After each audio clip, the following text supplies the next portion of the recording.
नमस्कार दोस्तों, आप सभी का MR स्टडी 61 चैनल में स्वागत है।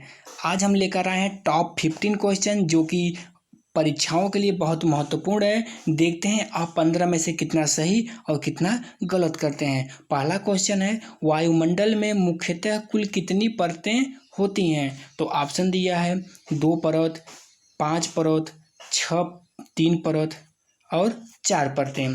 तो इसका सही जवाब हो जाएगा ऑप्शन नंबर बी। वायुमंडल में कुल 5 परतें पाई जाती हैं। तो कौन कौन सा होता है? क्षोभ मंडल, समताप मंडल, मध्य मंडल, आयन मंडल और वायुमंडल। कुल कितनी परतें पाई जाती हैं? 5 परत कुल पाया जाता है। तो हम देखते हैं मौसमी घटनाएं कहाँ घटती हैं, एरोप्लेन किस मंडल में उड़ते हैं, ओजोन परत किस मंडल में पाया जाता है। देखते हैं, ये जो हमारा क्षोभ मंडल होता है, यहाँ हमारा एरोप्लेन वहीं उड़ता है और ये इसमें ग्रीन हाउस गैस पाए जाते हैं। और समताप मंडल में होता है, समताप मंडल में हमारा जो ओजोन परत है वो समताप मंडल में ही पाया जाता है। मध्य मंडल में जो उल्का पिंडें आती हैं वो मध्य मंडल में नष्ट हो जाती हैं। आयन मंडल में जो सैटेलाइट उपग्रह छोड़े जाते हैं वो आयन मंडल में ही छोड़े जाते हैं। और वायुमंडल हमारा हो गया पूर्ण रूप से अंतरिक्ष हो गया। अगला प्रश्न है, भारत में सबसे बड़ी झील कौन सी है?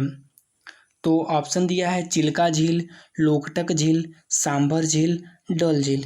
तो इसका सही जवाब हो जाएगा ऑप्शन नंबर ए, चिल्का झील। तो पूछ लेगा चिल्का झील कहाँ पाया जाता है, तो चिल्का झील हो जाएगा उड़ीसा।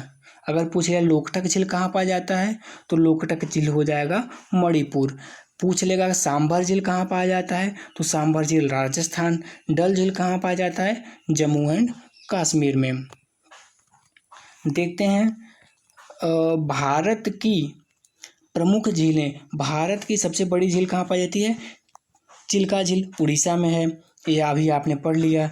भारत की सबसे बड़ी ताजे पानी की झील बुलर झील है जो कि जम्मू एंड कश्मीर में है, झेलम नदी के मार्ग पे बनती है। भारत की सबसे ऊंचाई पर स्थित सिक्किम में है, कौन सा झील है? चोलामू झील है। और अगला प्रश्न हो जाएगा, सबसे भारी प्राकृतिक तत्व कौन सा है? तो सबसे भारी प्राकृतिक तत्व तो हमारा हो जाएगा ऑप्शन नंबर डी, यूरेनियम। तो अगला प्रश्न है, ओजोन परत की मोटाई किससे मापी जाती है? ऑप्शन दिया है डेसिबल में, वैक्यूलर में, बैरोमीटर में, डॉब्सन में। तो इसका सही जवाब हो जाएगा ऑप्शन नंबर डी, डॉब्सन में। तो क्योंकि डेसिबल तो होगा नहीं, डेसिबल में ध्वनि की तीव्रता मापी जाती है, बैरोमीटर में वायुमंडलीय का दाब मापा जाता है। तो हमारा डॉब्सन जो हुआ है ओजोन परत की मोटाई इसी से मापी जाती है। अगला प्रश्न है, जंग लगने से लोहे के भार में क्या परिवर्तन होता है? तो ऑप्शन दिया है, मतलब भार घटता है, बढ़ता है, समान रहता है, 2 गुना हो जाता है। तो इसका सही जवाब हो जाएगा ऑप्शन नंबर बी, बढ़ता है। जब हमारा जंग लगता है तो ये जंग हो गया प्लस हमारा जो मतलब लोहे का भार है, लोहे का भार हो गया। तो मतलब हमारा जो भार है वो बढ़ जाता है जंग लगने पर। अगले प्रश्न की ओर बढ़ते हैं, रक्त का रंग किसके कारण लाल होता है? तो ऑप्शन दिया है प्लाज्मा, हीमोग्लोबिन, आरबीसी, डब्ल्यूबीसी। तो इसका सही जवाब हो जाएगा हीमोग्लोबिन के कारण रक्त का रंग लाल रहता है। और जैसे जो पत्तों पेड़ पौधों को पत्तों जो होता है वो जो हरा क्यों होता है, तो क्लोरोफिल के कारण होता है। वो क्लोरोफिल के कारण पत्ते हरे होते हैं। और मतलब 7वां क्वेश्चन हमारा है, पीयूष ग्रंथि शरीर में कहाँ स्थित है? ऑप्शन दिया है ए, हृदय में, बी, उदर गुहा में, सी, मस्तिष्क में, डी, इनमें से कोई नहीं। तो इसका सही जवाब हो जाएगा ऑप्शन नंबर सी, मस्तिष्क में। पीयूष ग्रंथि हमारा कहाँ पाया जाता है? मस्तिष्क में पाया जाता है। भारत और ग्रीनविच के मानक समय में कितना अंतर है?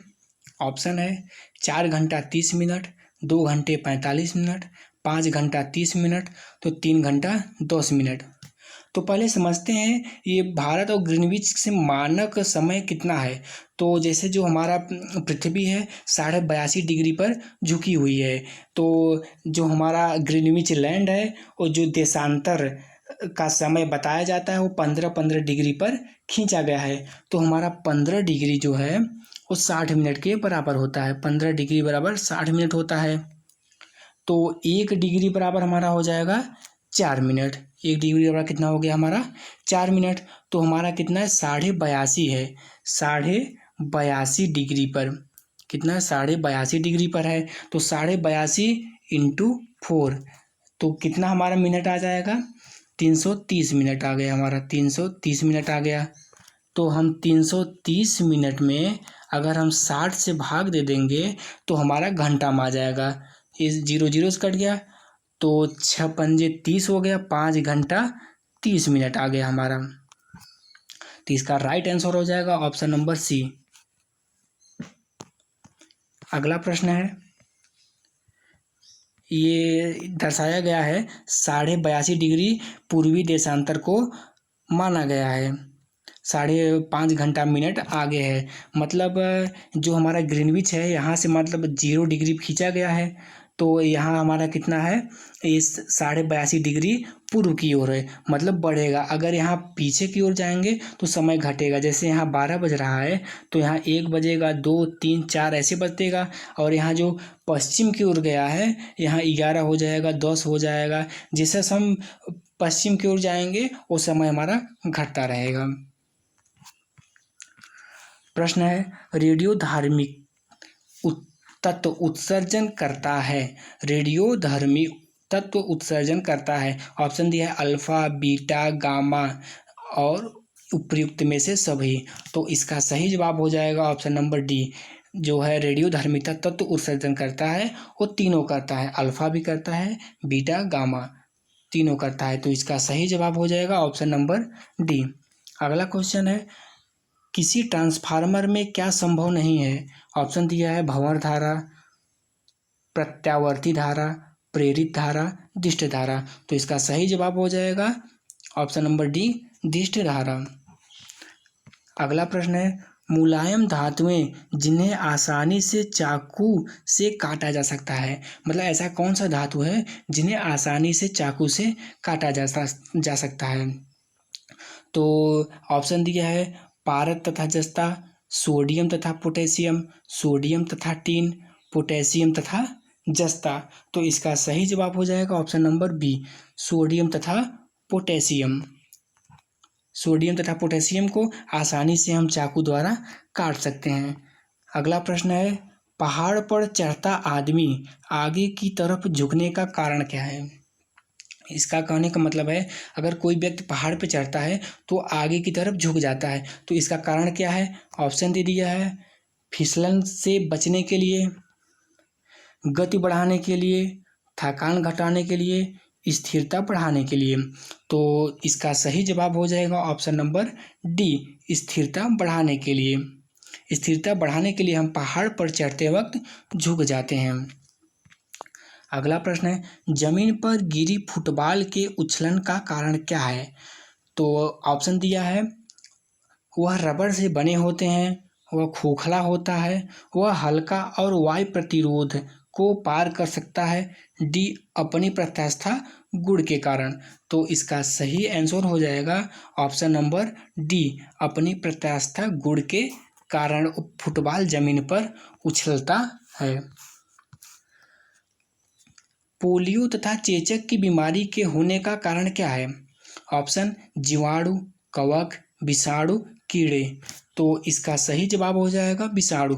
तो विषाणु से क्या प्रभाव पड़ता है, इससे हमें जैसे पोलियो, चेचक, डेंगू और छोटी माता ये सब हमें तमाम रोग होने लगते हैं विषाणु से।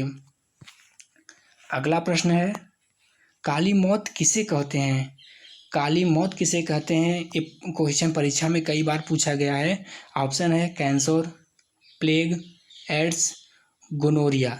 तो इसका सही जवाब हो जाएगा option number B, plague. Plague को हम काली मौत कहते हैं। दोस्तों आज के लिए टॉप 15 क्वेश्चन देखते हैं। आप कमेंट बॉक्स में लिखिए कितना सही कितना गलत किए हैं, और इसी तरह हमारी वीडियो पाने के लिए आप हमारे चैनल को सब्सक्राइब करें, बेल आइकन को क्लिक करें। मिलते हैं अगली वीडियो में। धन्यवाद।